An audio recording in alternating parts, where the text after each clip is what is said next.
శుభం భూయాత్. శుక్ర ప్రదోష వ్రతం అంటే ఏమిటి? ఈరోజు తెలుసుకుందాం. ప్రదోష వ్రతం అన్నది చాలా దివ్యమైన సమయం. ప్రదోష సమయంలో శివుడిని పూజిస్తే శివానుగ్రహం కలుగుతుందని, జీవితంలోని కష్టాలు బాధలు తొలగిపోతాయని మన పురాణాలు చెబుతున్నాయి. అందులో శుక్రవారం నాడు వచ్చే ప్రదోష వ్రతమును శుక్ర ప్రదోష వ్రతం అని అంతా అంటారు. పంచాంగం ప్రకారం భాద్రపద మాసంలో మొదటి ప్రదోషం ఉపవాసం శుక్లపక్ష త్రయోదశి తిథి సెప్టెంబర్ 5వ తేదీ ఉదయం 4 గంటల నిమిషములకు ప్రారంభమయ్యి సెప్టెంబర్ 6 ఉదయం 3 గంటల 12 నిమిషాలకు ముగుస్తుంది.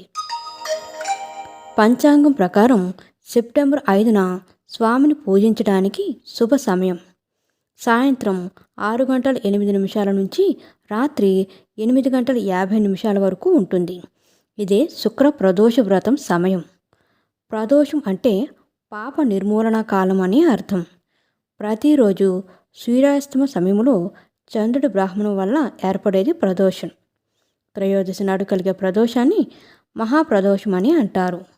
దోషాలను హరించే ప్రశస్తమైన కాలాన్ని ప్రదోషం అని అంటారు. సూర్యుడు అస్తమించే సమయంలో తిథి మారితే అది ప్రదోష సమయం. మనం నిత్యం పాపకర్మలు చేస్తూ ఉంటాం. ఫలితంగా మనకు పాపాలు సంక్రమిస్తాయి. అందుకు ప్రతిఫలం ఈ త్రయోదశి ప్రదోషం మనకు భగవంతుడు ఇచ్చిన వరం అని చెప్పాలి.